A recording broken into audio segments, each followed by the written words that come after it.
Скура шляхцянкі нагадвае снег і малако.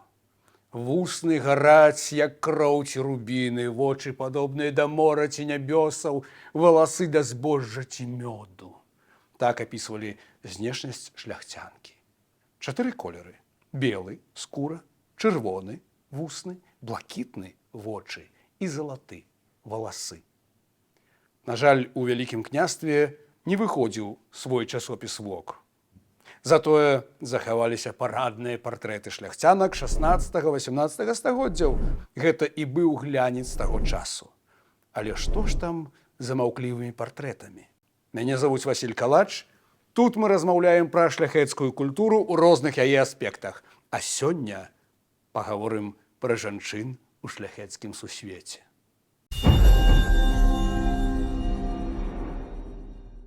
Ёсць такі міт, маўляў, жанчына мінулых стагоддзяў, незалежна ад стану, заўжды пасіўная, бяспраўная, на ўсё пагаджаецца. І так было, маўляў, да Клары Цэткін і Розы Люксембург. Спойлер – не. Канешне, сусвет палітыкі Рэчы Паспалітай збольшага быў мужчынскім. Фармальна не было ніводнай каралевы на троне дзяржавы, хоць, напрыклад, Бона Сфорца руліла працэсамі і пры мужы, і пасля, пры сыне. У літаратуры ўзносіліся наступныя жаночыя якасці: сціпласць, пабожнасць, працавітасць, плоднасць, лагоднасць. Але і гэта не варта прымаць за чыстую манету. Хутчэй за пажаданне мужчыны, які гэта пісаў.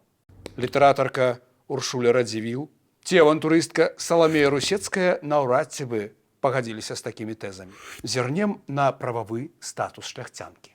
Паўналецце з 15, а па статуце 1588 года з 13 гадоў. Калі шляхцянка выходзіла замуж, бацькі давалі пасаг, чвэрць маёмасці, прычым незалежна ад колькасці дачок у сям'і. А муж меў выплаціць вена, матэрыяльнае забеспячэнне жонкі ў пакрыццё пасагу. Важна, што супраць волі жанчыну не маглі выдаць замуж. Яна магла адмовіць прэтэндэнту на сваю руку. Жанчына мела права на маёмасць, на якую не мог прэтэндаваць яе муж. Мела права развесціся. Паводле статутаў, жанчына – суб'ект права, ці то сялянка, ці шляхцянка, замужняя ці ўдава. Удовы, дарэчы, спадкаемілі ўласнасць мужа. Калі бяздзетныя, праўда, то траціну. Удоваў было шмат. Аб'ектыўна, краіна ўвесь час ваявала. Выходзіць замуж другі раз – норма. Або не выходзіць. Бывала, што ўдава сама гаспадарыла ў маёнтку, займалася бізнесам ці ездзіла ў карчму, патанчыць, выпіць, пазнаёміцца. Чаму б і не? І гэта быў неверагодны кантраст з рэаліямі Масковіі, дзе маладыя маглі не бачыць адно аднаго да шлюбу, дзе падчас застолляў мужчыны і жанчыны сядзелі асобна, дзе панаваў дамастрой. Пабіваць жанчыну не толькі можна, але і трэба. Нашы гэтага не разумелі. Так адзін маскавіт у размове з нашым шляхціцам сказаў: «Нам добра наша няволя, вам добра ваша воля». Не паспрачаешся. Жанчыны напрамую не займаліся вайной. Да часоў салдата Джэйн ці нават Эміліі Плятар было яшчэ далёка. Хаця маёнткі, якімі валодалі жанчыны, неслі вайсковыя абавязкі дапамагаць войску ці выставіць пару ўзброеных галаварэзаў, калі вайна. Галоўная роля жанчыны на 16-18 стагоддзе ўсё ж надалей – гаспадыня. Арганізацыя і кантроль дзейнасці прыслугі, кухня, гардэроб, нарыхтоўкі і перапрацоўкі харчоў, гігіена і здароўе насельнікаў маёнтку. Гэта адказнасць жанчыны. Дарэчы, жанчыны ў нас умелі і ў медыцыну. Таму пані гаспадыня часта лекавала не толькі сямейнікаў, але і сялянаў. А калі пані на кані выязджала агледзець свае ці мужавы ўладанні, ніхто не здзіўляўся. Гэта норма. Падрыхтоўкай да святаў у маёнтку, калядаў ці вялікадня таксама займаліся жанчыны. Мужчынаў на гэты час маглі выслаць з дому, на паляванні, напрыклад, каб не заміналі. Што цікава, Калі казаць пра гатоўку ці маштабныя прыборкі, шляхцянкі закатвалі рукавы і працавалі разам са службай, не грэбвалі. Вядома, жанчыны і адпачывалі. Было сорамна не ўмець танчыць, спяваць, маляваць. На чым гралі? Фартэпіяна, арфа, польская семіструнная гітара. Аматарскі тэатр таксама. Была яшчэ такая штука работкі. Гэта пра рукадзелле.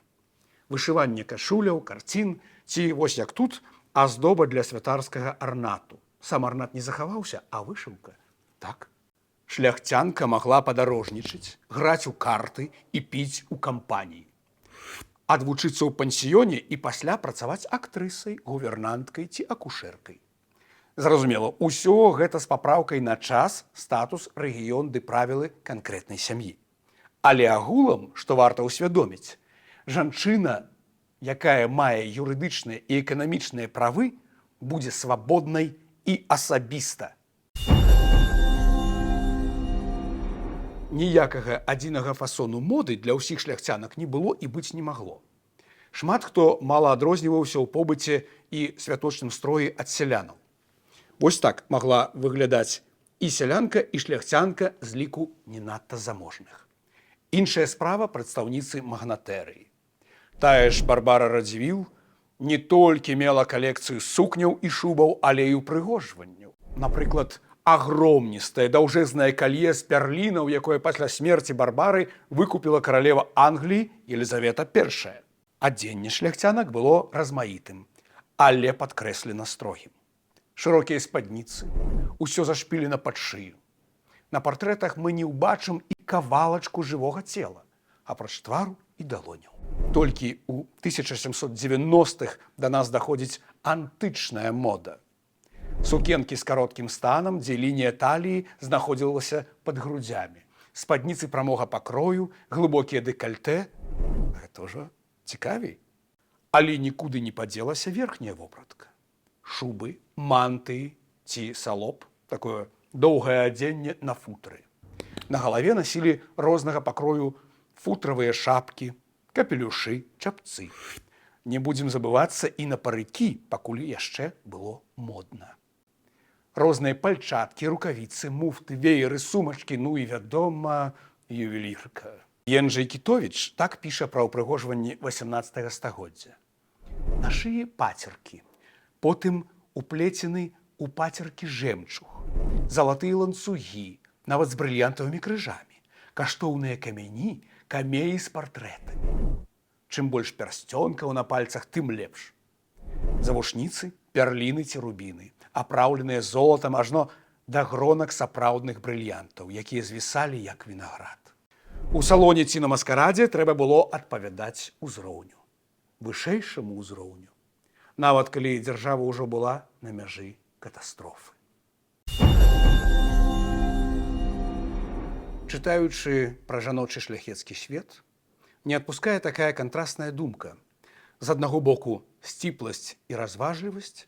На шматлікіх партрэтах, нават фота 19 стагоддзя, бачым, што жанчыны не ведаюць, што рабіць з рукамі. Прыкладаюць да шыі, падбароддзя, нешта трымаюць, бо саромеюцца, неўпэўненыя.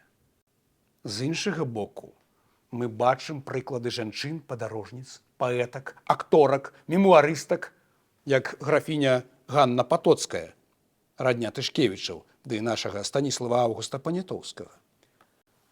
Але найлепшы нястрымны характар нашых шляхцянак раскрыўся падчас паўстанняў.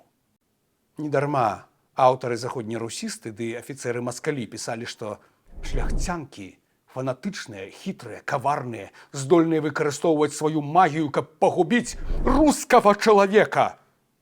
Карацей, прыхадням з усходу лепш трымацца падалей, і нават у нашыя часы. Але пра жанчынаў ды шырэй удзел шляхты ў паўстаннях мы яшчэ абавязкова пагаворым. На сёння ўсё. За лайкі, падпіскі, данаты, чалом б'ю.